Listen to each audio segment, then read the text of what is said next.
The last time we were here, we watched the Kia Stinger deliver a surprising blow to the Aussie muscle car we call our own. But if you fast forward a few months, things have changed for the Commodore. It's lost 2 cylinders, gained all-wheel drive and been showered in features. But is it the performance car that its predecessor was? Well, a lot of you don't think so.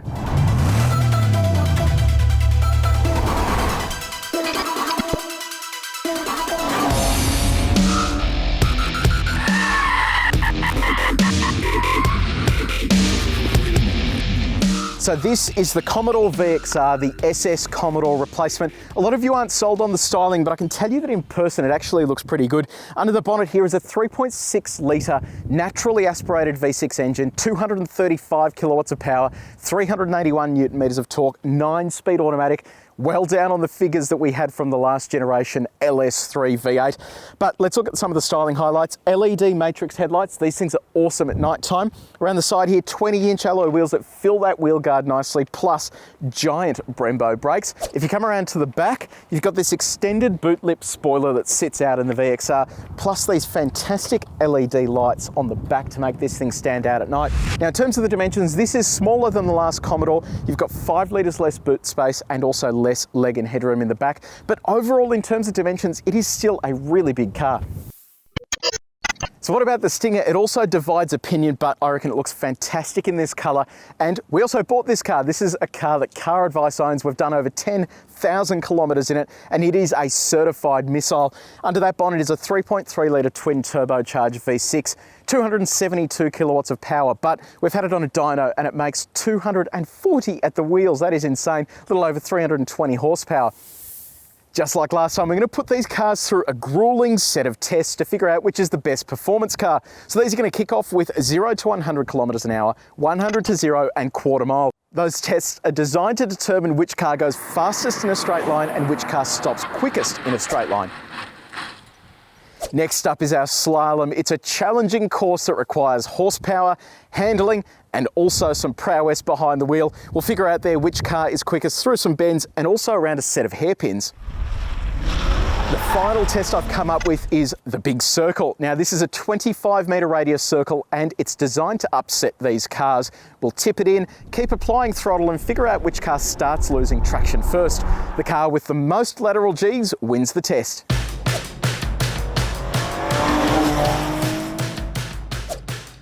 Right, time to performance test the Stinger. Now, this is different to our last test because we own this Stinger. This hasn't been a press car. Some of you are a bit dubious about the press car having a special tune. And just to make sure there's nothing funny going on, all of these GoPros are recording at the same time. We've got a V-box there. So we're set up and ready to go. I'm gonna pop that into sport. Switch off stability control because that's how you engage launch control. So you can see there it's coming up saying it's disabled. Pop that into drive.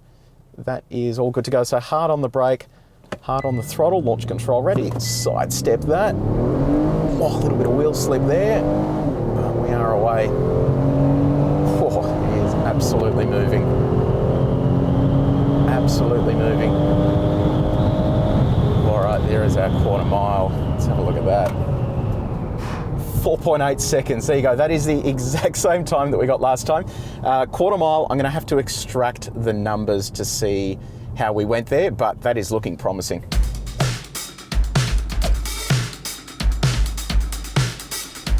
Okay, it is time to give this a crack in the Commodore. So same story again, I have the GoPro on. All of these are running at the same time, so no trickery there. We're gonna pop this into VXR mode, which is its quickest mode, and then I'm gonna press traction control once because it allows us to build the revs up a bit. Pop that into drive. I'm gonna build up the revs as high as it'll go and just sidestep the brake. So let's give this a shot. Feels okay, a little sluggish off the line. Sounds okay. All right, we are moving.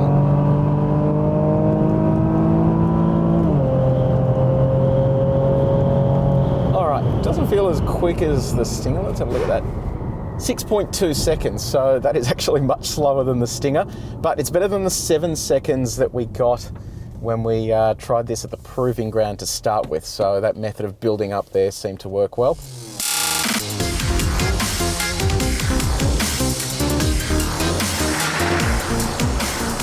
Okay, time for our braking test. So same story again, I've got the GoPros running, they're all in sync. I've got the V-box on. We're going to brake from a little over 100 kilometers an hour, and it will measure how long it takes to stop from 100 kilometers an hour to 0, and it'll measure in seconds and meters. So obviously less seconds, less meters is a better braking time. I'm going to throttle up to 100, so let's give this a shot.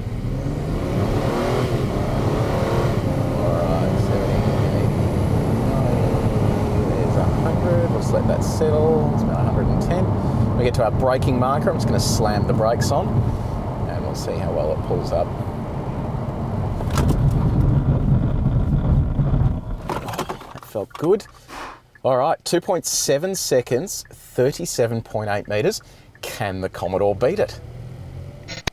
This car is lighter. It's got a meaty set of Brembos on it and a decent set of rubber as well. So same story again. I'm going to dial this up to a little over 100 k's an hour, and we're going to slam down the anchors and see how we go.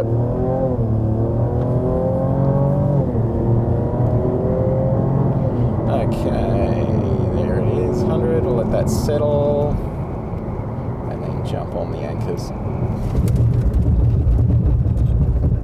Oh, that felt good. 2.6 seconds and 36 meters. That is seriously impressive stuff.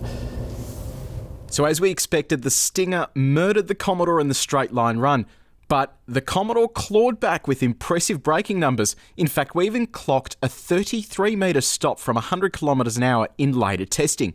But straight line speed isn't much use if you can't use it.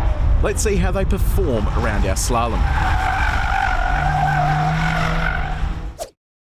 So it's time for the slalom. This is a very technical course because you've got to have some torque to get to that first cone, and then the car has to be agile with a couple of hairpins as well. So you need the full package here. We know from last time where this was quicker than the Commodore, the quickest way around is with stability control and traction control turned off. Makes it a bit of a handful, but it's all the more fun. I'll manually be shifting gears and let's see how we go.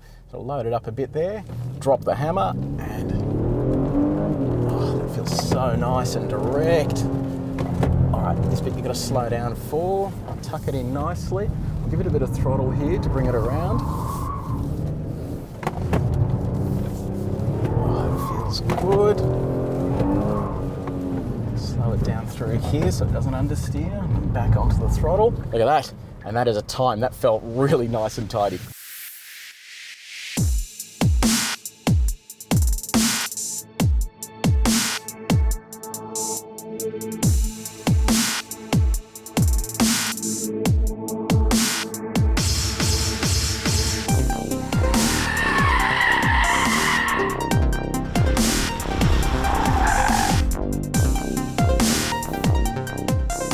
So it's time to give this a shot in the Commodore. Now, this has a couple of advantages. So first up, Michelin Pilot Sport tyres. They are super sticky. All-wheel drive, that's another good benefit as well. What we're going to do is put it into VXR mode. I'm going to switch stability control entirely off. That should give us a bit of an edge to keep that throttle in without the system intervening. There it is. And I'm going to manually shift gears. So there's first gear there. I'm going to go first to second and just keep the throttle in and see what happens. Here we go. Load it up a bit. Bang. All right, got off nicely. A little slow to get moving. Oh, that feels nice. On the brakes here. Tip it in. Get on the throttle. Oh, I've got no gear. What's going on there? Oh, God. Okay. So on it through here. Slow through there. No gear again. What the hell is going on here? That is so strange. It's just flaring. It's not actually giving me any go there at all.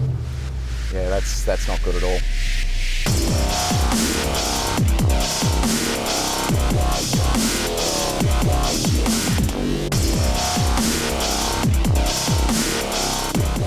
While the numbers show the Commodore was quicker, a fault with the gearbox held it up from gaining another potential second on the Stinger. Disappointingly, it appears this gearbox isn't built for this type of dynamic driving.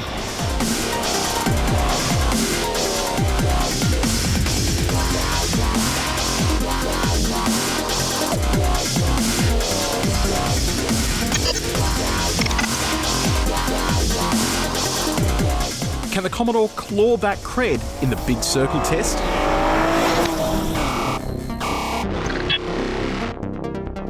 So this test is going to set these two cars apart because the all-wheel drive system is going to do better, but it also comes down to traction and how well the car is actually built for this thing. So let's start here by increasing throttle gradually, and we'll see what starts happening with that front end. This is actually holding on really nicely. As I put a bit more throttle in, I can feel it starting to understeer there. So achieved a maximum there of 0.90, which is pretty good. Now what we'll do is switch off our stability control system just to see whether we can extract any more out of this.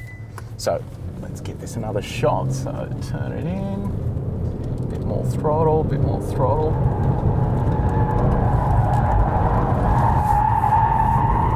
Okay, so 0.95, there you go. So you can get a bit more out of it if you take control of the car yourself.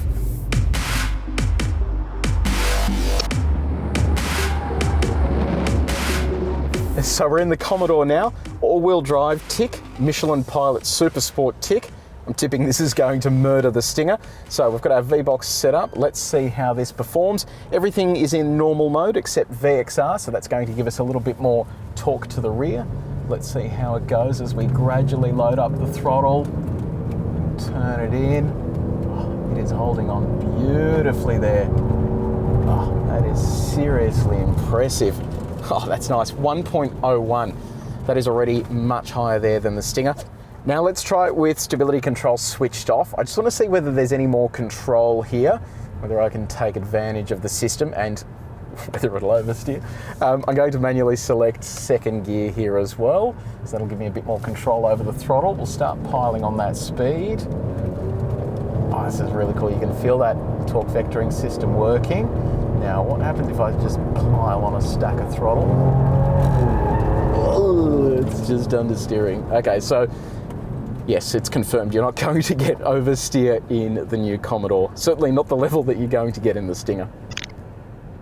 1.03 G is a pretty impressive figure from the Commodore and shows the all-wheel drive system and better tyres help it stick to the road when it's pushed to the limits.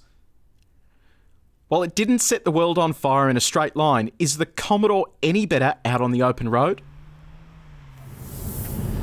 So we've determined that the Commodore is not a performance car anymore. It was pretty disappointing there in a straight line. And even on the Slalom, I mean, what was the gearbox doing? It's just doing random things, and the benefits of the all-wheel drive system just really aren't clear. It's just not an engaging car to drive. But if you put those things to the side, let's have a look at what you get in here. And it starts with a price, $55,990. That means it's identical to the Stinger, but for that kind of money in here, you actually get a stack of equipment. My favorite thing is these seats. You do not move anywhere. You could have these in a Corvette and you still wouldn't move anywhere. They are fantastic. Adjustable bolsters, you've got massage function, heating, cooling, even the back seats are heated. This is a really impressive setup. Now that we've lived with our Stinger for a little while, it's starting to show signs of wear. There's a few rattles in the cabin, and it's really not good enough for a 10,000 kilometre old car. The Commodore, on the other hand, is now built in Germany and has that German build quality feel to it. So all the fit and finish is really good and feels a step up on the Kia. What about tech? Well, the Commodore's got you covered. This thing's jam-packed with tech features such as 8-inch MyLink infotainment system with Apple CarPlay, Android Auto, and also digital radio. And the big difference there with the Kia is that while the Kia gets CarPlay and Android Auto, you can't use voice control unless it's connected. Whereas with the Commodore, you can use the inbuilt voice control system, which works really well. In front of the drive, you have this giant LCD screen, and you can configure that in VXR mode. So you get an accelerometer, you get an acceleration meter, a G meter. It's a really cool setup. Heads-up display as well with a tachometer. It also displays your nav and also wireless phone charging. So this is an incredibly versatile car. In terms of safety tech, Holden has thrown the book at this thing. You get AEB that works at low and high speed. It also has pedestrian detection, which is quite an advanced system. You also have a 360 camera, but the 360 camera is entirely useless. It's hard to determine what's on the screen there, and it just simply doesn't work in low light conditions. But a handy feature if you're not confident with parking is the self-parking feature, which will work parallel and perpendicular. What about engine response? Well, this is definitely no V8, but when you do get stuck into the throttle, it picks up nicely and it gets moving. You've got a 2100 kilo towing capacity, plus you have the ability to change driving modes. So you can select between Sport and VXR, and each of those gives you a different feel behind the wheel and also throttle sensitivity. But where this car really comes into its own is when you find yourself a sweeping bend, select the VXR mode, and then just get stuck into it. The all-wheel drive system responds beautifully. It's certainly nowhere near as quick as the Stinger, but this gives you a big smile on your face. What about room? Well, it's a pretty spacious cabin. It is definitely smaller than the previous generation Commodore, but not by much. You'll still be fine getting away with 4 adults in this car. The Stinger falls short slightly on this car with a sloping roofline that kind of just cuts away at your head in the back there. There's plenty of storage throughout the cabin here. You've got cup holders up the front, a generous sized center console and a good sized glove box, but these VXR seats don't give you any map pockets in the back seat. If you need cargo capacity, you probably want to give the Kia a miss. The Commodore offers 490 litres to the top of the back seats, whereas the Stinger only comes in at 406 litres. That's a big difference. So what about ride quality? Well, it's fantastic, and that is due to the Australian engineering input. These guys have been working on this car locally for almost 2 years, and that stretches from the gearbox all the way through to the ride and handling. And it's the same story with the Stinger, so both of these cars are really built for Australian roads. Steering feel, there's a massive difference between these two. The Stinger is quite direct and a little heavy, whereas the Commodore is much lighter. When you're moving the wheel around, you don't really get as much feedback. It's fine if you're sort of tootling around the city, but you'd want a bit more feel if you're really getting stuck into it. Overall, we were pretty disappointed with the Commodore as a performance car. While it showed promise on the Slalom, the package was ultimately let down by an engine that lacked punch and a gearbox that wouldn't play ball. If you take the expectation of performance away from this car, the VXR isn't the purchase you'd make. The Calais V with this engine represents great value for money and it's loaded with kit. But if performance in this price bracket is your caper, you can't look past the Kia Stinger.